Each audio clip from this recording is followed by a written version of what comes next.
Have you ever looked at someone who has a lot of money? I'm talking real wealth, not someone renting cars for Instagram, and felt like they operate in a physical reality different from yours? Like gravity works less on them? Like time moves slower for them? You feel that because it's true. There's a lie you've been told since kindergarten. An elegant, mathematical, and dangerous lie. They told you wealth is a straight line. They told you if you work 10% harder, you'll earn 10% more. That if you have 100 grand, you are just 10 times less rich than someone who has a million. They lied to your face. Wealth isn't a gentle ramp. Wealth is an asymmetric war with giant, invisible, and terrifying steps. I spent years in the trenches of the financial market, watching who wins and who bleeds, and I discovered there is an invisible frontier, a specific mutation point where the laws of financial physics reverse, where money stops being something you hunt with a spear, sweating and bleeding, and becomes a force of nature that works for you. This point doesn't happen at 100,000. It doesn't happen at 500,000. The magic, the true alchemy, happens when you cross the barrier of $1 million invested, or the equivalent in hard currency in your reality. And I'm not talking about net worth. I'm not talking about the value of your house, your car, or your watch collection. That is dead weight. I am talking about 1 million in liquidity. Soldiers on the battlefield, productive capital. Today, I'm not going to give you cute household economy tips. I'm not your friendly financial advisor. I am Buck.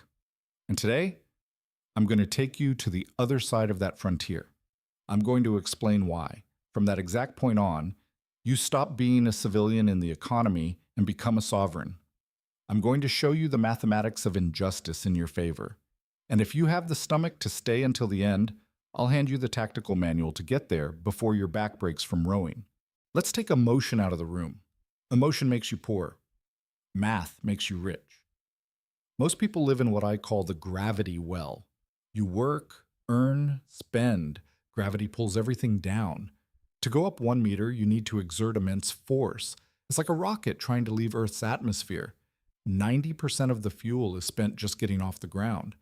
Let's use an average market return of 7% a year. It's a conservative number, adjusted for real inflation.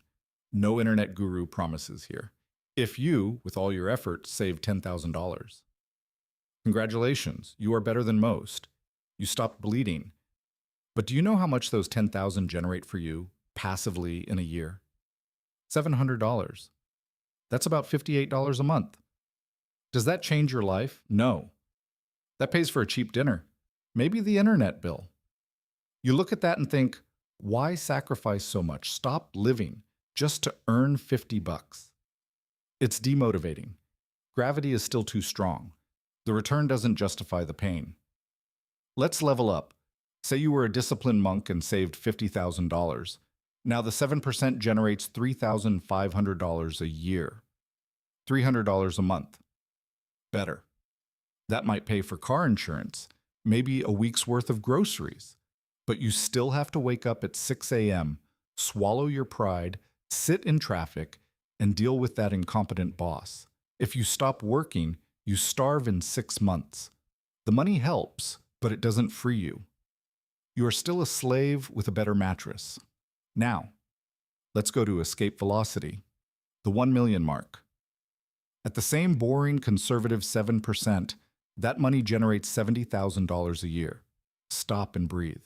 Let that number sink into your brain. $70,000. That's almost $6,000 a month. Without you lifting a finger. $6,000 a month is more than the average income of 90% of the global population working 40 hours a week. This means that at this exact point, your money has become an elite employee, a mercenary who doesn't sleep, doesn't complain, doesn't ask for vacation, doesn't get sick, doesn't go on strike, and works 24 hours a day, 7 days a week, to put food on your table. At this point, the math becomes unfair in your favor. While the guy with 10,000 needs to work all year, sweating blood, to double his net worth, you, with $1 million, can spend the entire year reading books, learning jujitsu, or traveling, and at the end of the year, you will be $70,000 richer. This is where society divides. You stop being a worker who invests and become a capital holder. Your basic cost of living, rent, food, energy, internet, is entirely covered by the machine's yield. This means every cent you earn from your job, if you choose to keep working, which many do for sport, is surplus. It is pure profit. It is ammo for the next million. You hit an acceleration that is impossible to reach with a salary alone. The rocket has left the atmosphere. Gravity doesn't pull you down anymore. You are in orbit. But the mathematical shift is just the tip of the iceberg. What happens inside your head is much deeper, and frankly, dangerous if you aren't ready. Until you hit this mark, your financial identity is based on accumulation. You're a squirrel hoarding nuts for winter. You cut the coffee. You look for the gas station that's 10 cents cheaper. You live on the defensive. Your mind operates on the frequency of scarcity. How do I save more? Where do I cut? You live in fear of losing your job because the job is the only faucet filling the bucket. When you cross the million-dollar frontier, your identity undergoes a mutation. You switch from accumulation to preservation and strategic ostracism. Suddenly, market volatility stops being a chart on a screen and becomes a punch in the gut. If you have $20,000 invested and the market drops 10%, you lose $2,000. Does it hurt? A little, but you make that back in the next paycheck. It's a scratch. If you have $1 million and the market drops 10%, you lost $100,000. 100,000. That is a luxury car evaporating from your garage overnight. That is 2 or 3 years of an average person's labor, disappearing while you were eating breakfast. This is where human psychology fails. You'd think having $1 million would make you zen. But initially, the opposite happens. Buck has seen this 1,000 times. The guy starts checking the banking app compulsively. The daily volatility of your portfolio swings more than your monthly salary. On a good Tuesday, you make $15,000 without getting out of bed. On a bad Wednesday, you lose $20,000 before lunch. If you haven't armored your mind with our protocol, this will drive you crazy. It's like finding out you're strapped to the top of a roller coaster that never stops. That's why the truly rich don't act like the stupid new money on TikTok. They become conservative. They become strategic paranoids. The priority shifts from getting rich, because you already are, to never becoming poor again. The war changes from conquering territory to defending the fortress. This mental switch unlocks what I call the predator paradox. When you have no money, crises are the end of the world.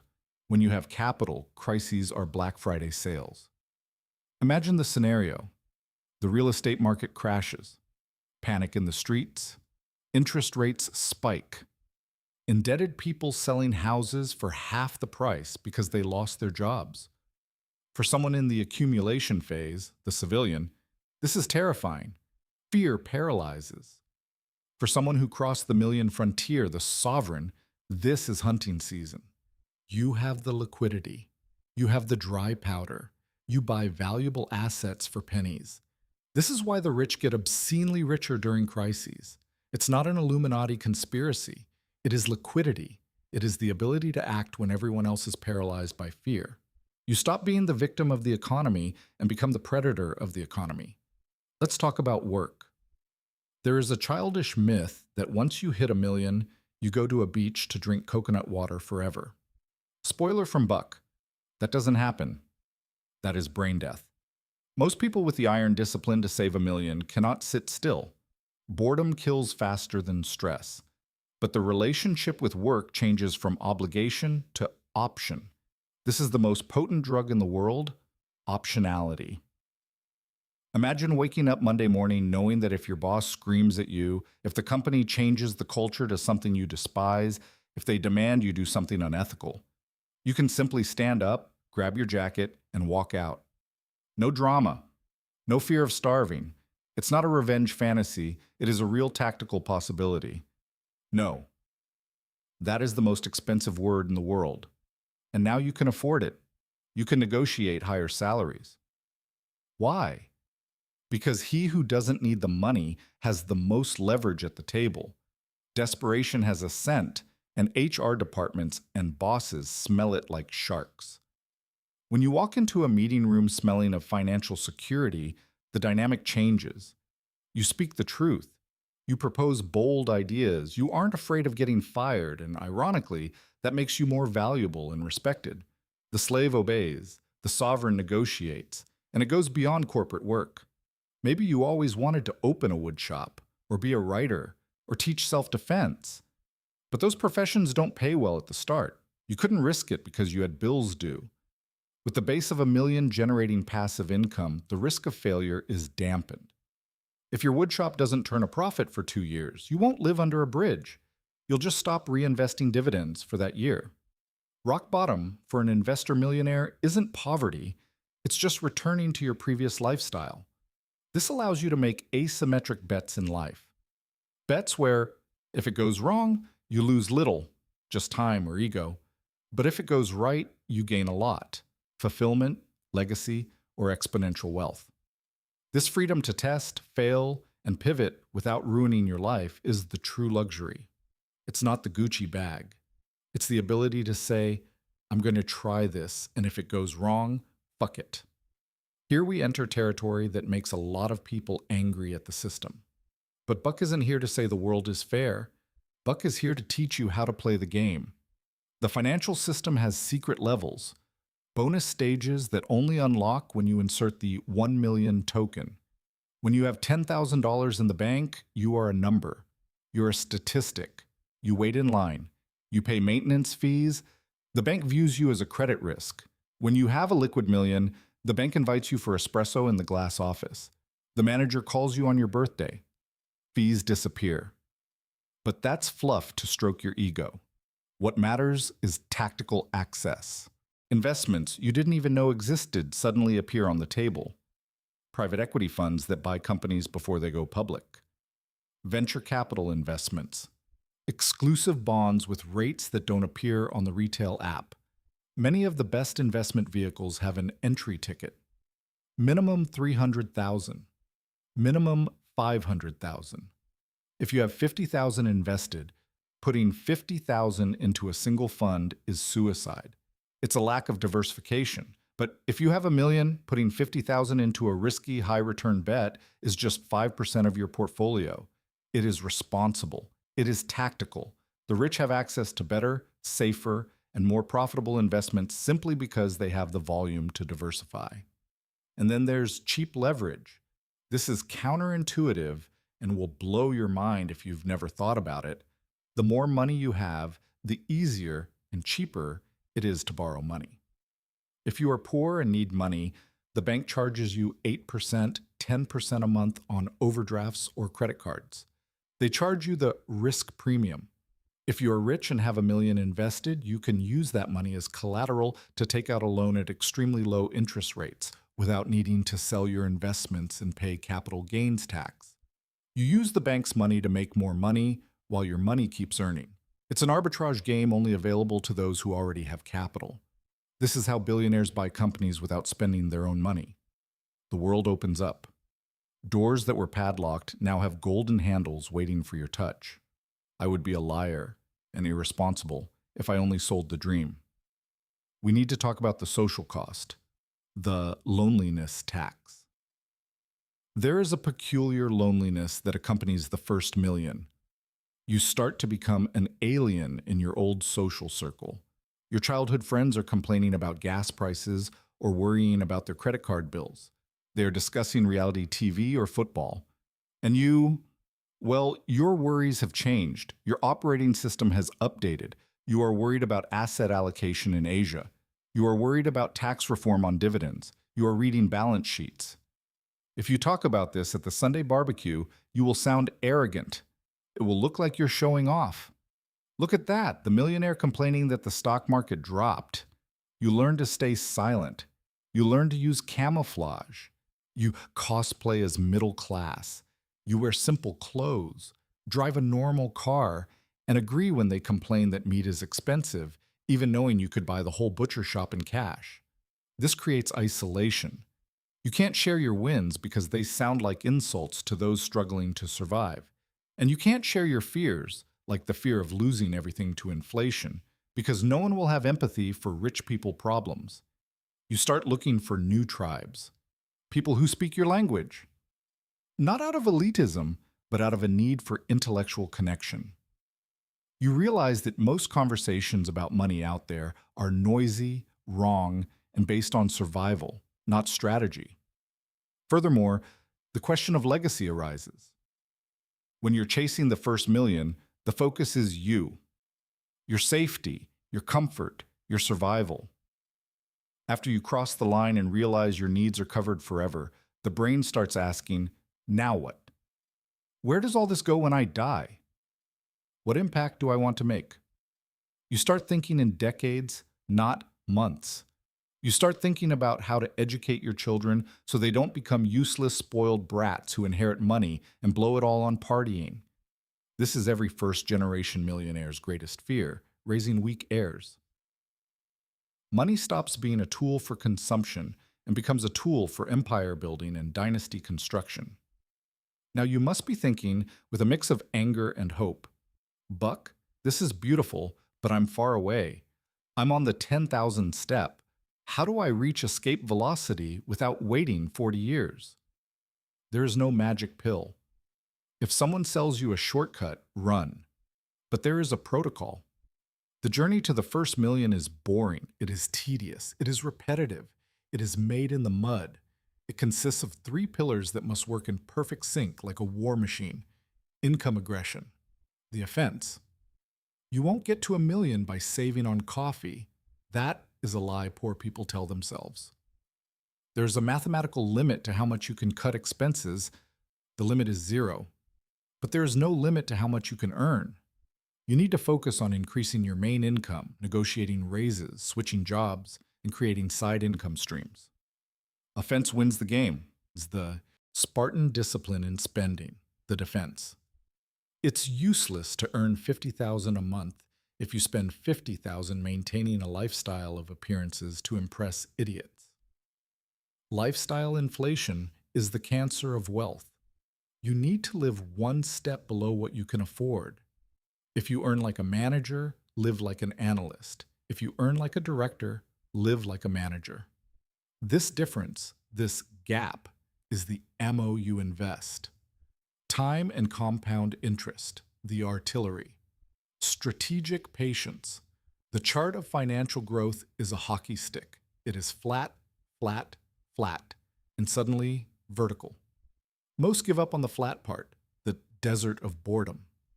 You need to endure the boredom while others seek excitement and lose money. It is simple, but simple is not easy. It requires a complete reprogramming of your brain. It requires you to fight against trillion-dollar marketing, against social pressure, and against your own biological impulses for immediate gratification. Reaching the first million is not about the money. Money is painted paper. It is about who you need to become to get there. You need to become disciplined, strategic, resilient, sovereign. Money is just the diploma proving you passed the test of life. I know all of this might seem like a lot of information to process. The theory is inspiring, but the practice. Monday morning, when the alarm rings, is where the war is won or lost. Many of you will close this video, feel motivated for 15 minutes, and then return to old habits. Gravity will pull you back to mediocrity. Do not let that happen. That is an order. If you want to cross this invisible frontier, if you want to stop being a passenger in the economy and become the pilot, you need a map, a step-by-step battle plan, an order of the day. I condensed years of study, practice, and analysis into a unique material. It is not a self-help book with pretty phrases to stick on the fridge. It is a technical manual, a special ops guide for your finances. We are talking about the order of the day, 365 high-impact actions for your financial sovereignty. In it, I don't just say what to do, I show you how. Day 1, how to audit your Ghost subscriptions and recover cash flow. Day 15, the exact script to negotiate bank debts.